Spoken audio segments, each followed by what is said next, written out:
Hi there. Welcome to my office. I trust that you've already spoken with the nurse. Okay. So has she taken down all of your information? She hasn't. Alright, well, I can do that for you. I've got my iPad right over here. I'm just going to type in some of your information. Okay? So, what is your name? Okay. And your phone number? Okay. What is your address?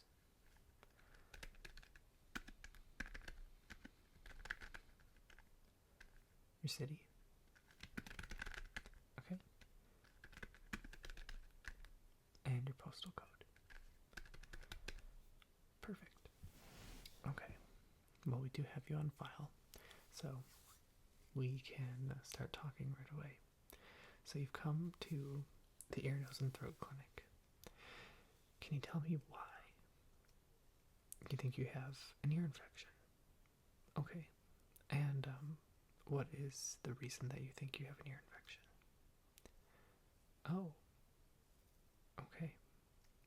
If you don't mind, I'm gonna just write this down in your file as well.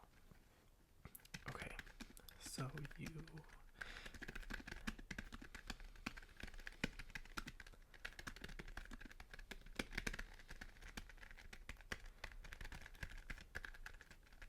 And how long has this been going on for?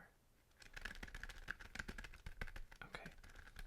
Do you notice any extra pain in the mornings or in the evenings? Okay. Yeah, sometimes it's a little worse in the evening. Okay. And is there anything else you need to tell me about the reasons you think you have an infection? Okay. Well, let me take a look at that helix piercing. The thing that I'm most worried about right now is, even though this is an external ear problem, it's just a infected ear piercing, all of the stuff in your head is connected. And so I'm just worried that the infection can spread from your outside ear into the inside of your ear and possibly can travel across your face. And you don't want that. Have you followed all of your piercers' aftercare on, they should have given you some information. Okay. Yeah. Oh, you play sports. Okay. Well, it's never very helpful for a helix piercing. So, okay. Well, I just need to type down a couple more things, and then I can start my examination.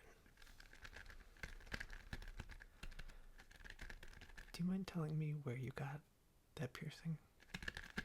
Okay. Alright. Well, I think that's everything for your file. So, if you wouldn't mind, I'm going to get maybe a little closer. I'm going to put my keyboard to the side. And let's look at your ear. Okay. Okay. Well, I should probably first put on a glove. I don't think I'm going to need to do any sort of deep inner ear examinations. So I probably won't even get out the otoscope today.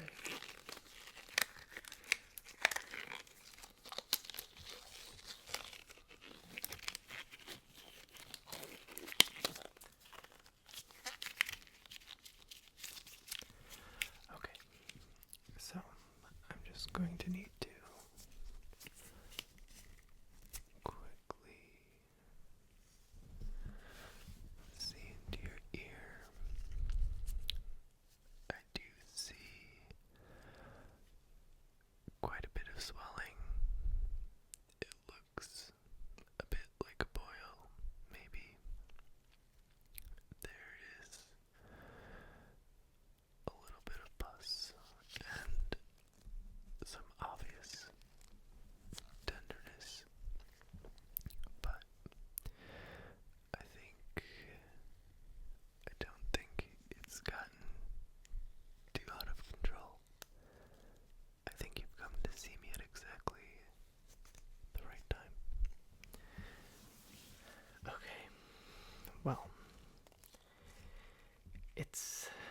piercing is probably going to have to come out.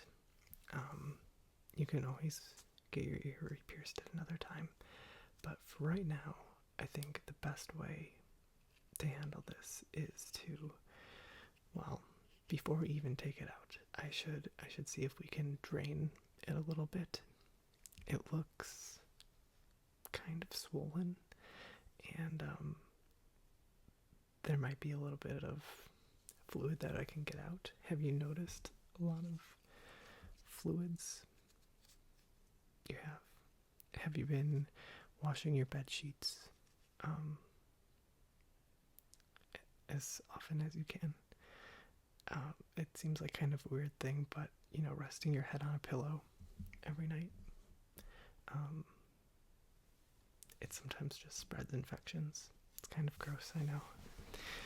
Well, that's definitely something to keep in mind for your next one. So what have you been doing to take care of your ear? Okay. Alright. So not that much. What I would suggest doing, if you're thinking of getting another piercing, is to do a sea salt soak every night. There's a pretty standard formula for putting together a saline solution, and it is 8 ounces of water and a 1/4 teaspoon of non-iodized sea salt. I like to use warm water because it feels the best for piercings. Some other people recommend a chamomile tea bag. You might like that idea, you might not. Putting a tea bag directly on an open wound is sometimes kind of dicey to me. Some people just use like the vapor from the tea and says it helps. It's kind of a new age idea, but it works for some people. So what I'm going to do now is I think what I'll do is I'm going to drain a little bit of that fluid from your ear. And then I think what I'll do, I'll take out the piercing after that, and then I will maybe put a saline soak on your ear. And while we're soaking your ear, I'll just check both of your ears really quick to make sure that none of the infection has spread inside. I can do this without an otoscope. I know what I'm looking for. So let's do that next, okay? So what I'm going to use is just a simple cotton swab. You shouldn't really use these to clean the inside of your ear. They're really made for cleaning the outside of your ear, so along the helix and the inner helix, that's really what they're best for. It's just drying your ears. And so what I'm going to do is I'm probably just going to dampen this really quick, and then really lightly apply some pressure to apply some pressure.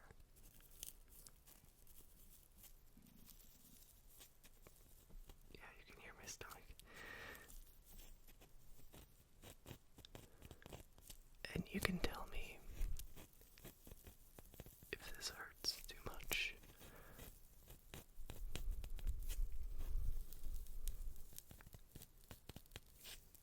How are you doing? It's a little uncomfortable, yeah. I'm almost done.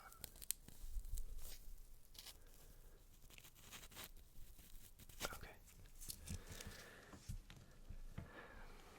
Well, I think I've got a fair amount of it out, which is good. I don't think you can ever really get the full thing out just by applying a little pressure. And that's what the soaks are for.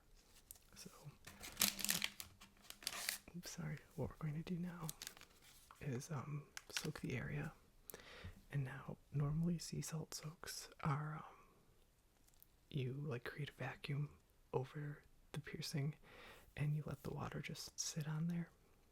But for your cartilage, it's kind of harder to do. So what we're going to do is we're going to soak a little gauze pad, and we're just going to sit the gauze pad on your ear.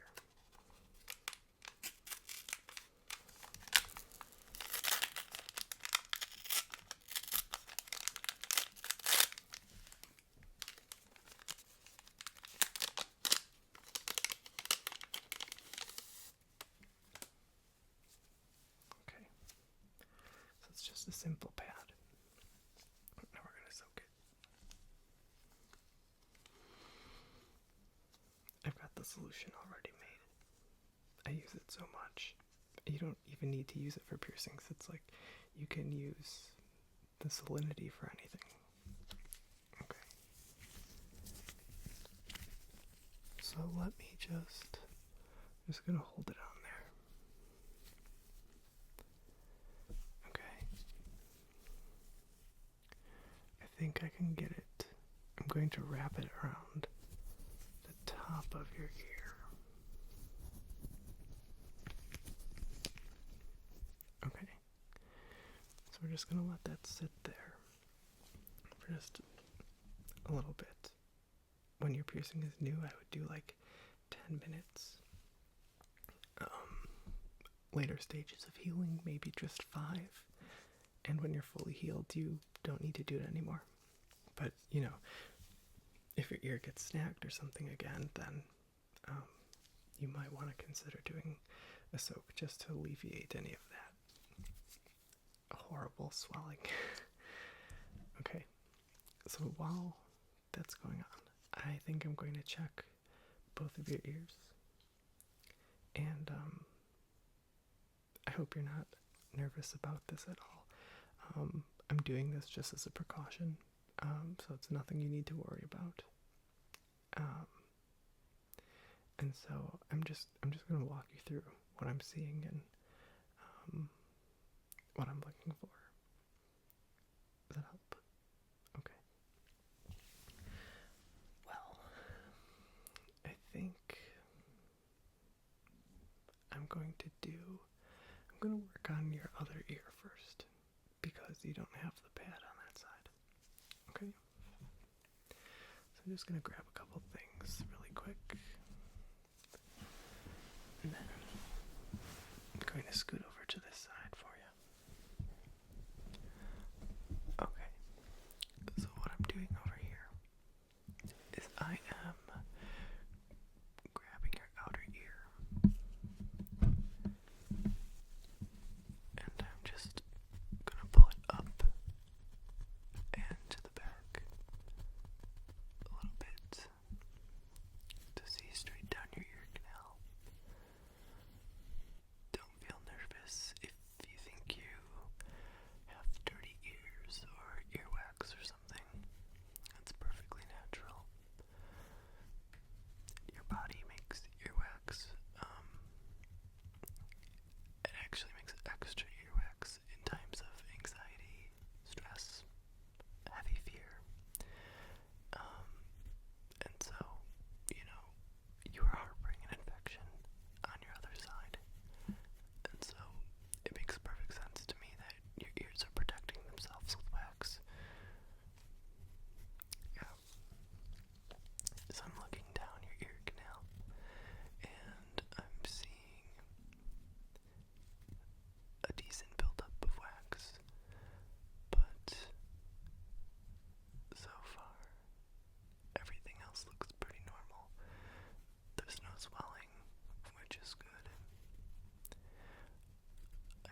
so we know your other side is totally fine. I suggest not really worrying about the earwax, like I was saying, and I wouldn't even take,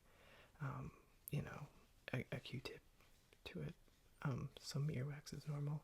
If you have a lot and it's painful or you can't hear, I would consider, getting that taken care of. But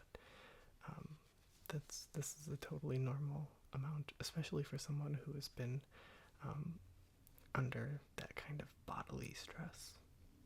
Yeah. Okay.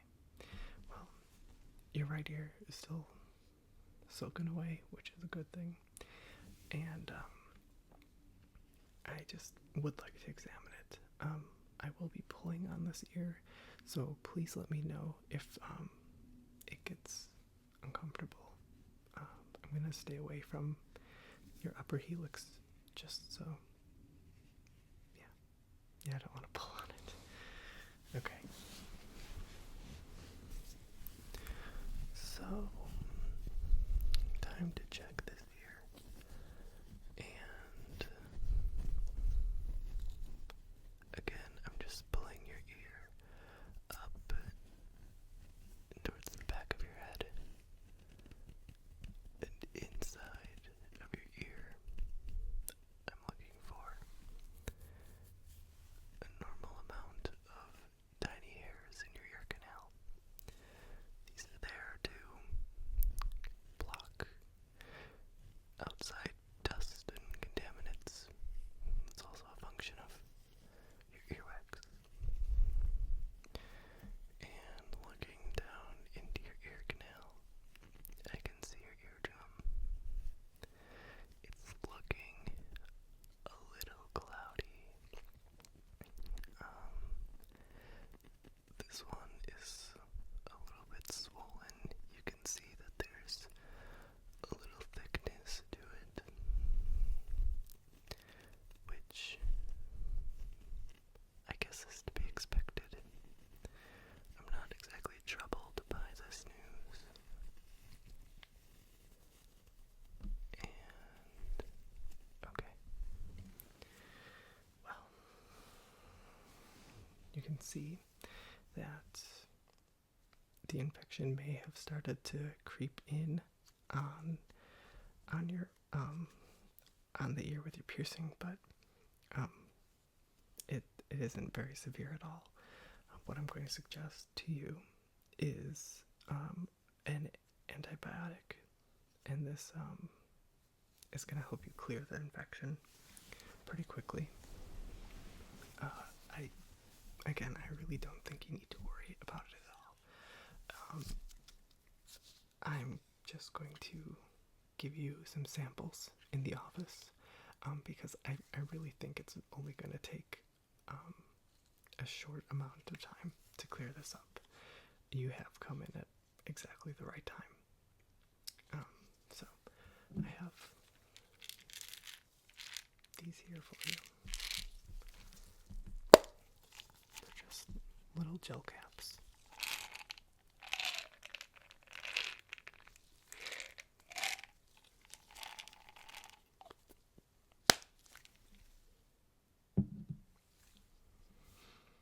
Okay, so how is your ear feeling now? Do you like the sea salt? Yeah, it's kind of nice, isn't it? Yeah, we keep it warm here, so. Yeah, I use it all the time, of course. Okay, well, is there anything else that I can help you with? Okay, you want me to help you just clean out the outside of your ears? Okay, yeah, I can definitely do that. I'm not going to clean the inside of your ears just because I don't think you need to. So, unless there's an extraordinarily amount of stuff. Okay, I'm going to do your other ear first so we can leave the gauze pad on. Okay. Alright.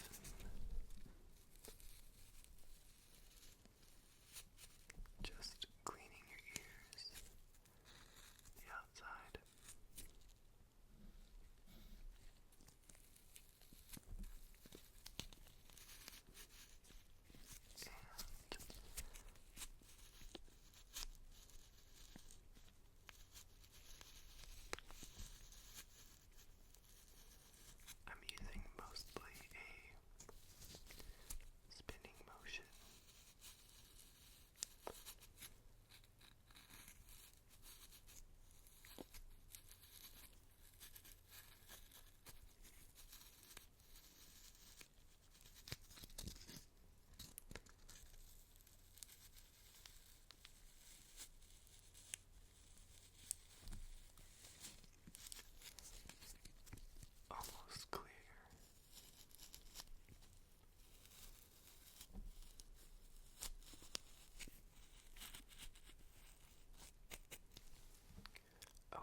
Okay, all clear.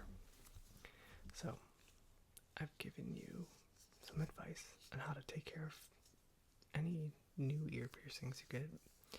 I've given you my diagnosis on your ears. I've helped you. I've given you some antibiotics. I should also tell you, now that I'm thinking of it, you should probably let this piercing clean up, heal up for 4 to 6 weeks before getting another one. That area doesn't get a lot of blood flow, so I would suggest doing sea salt soaks even though you don't have any jewelry in there right now. And I think this is just going to help, keep the blood circulating. The warmth is going to bring the blood up there, and it's going to clear out even faster. Yeah, you might have some scar tissue up there, but I don't think it's going to be anything too unsightly. Okay. Are you planning on getting it re-pierced? You are? Cool. Well, that sounds great. Alright, well, thanks for coming in. I hope I helped. And, again, you have nothing to worry about. But please, give me a call in case anything new comes up. Okay? Alright. Thank you.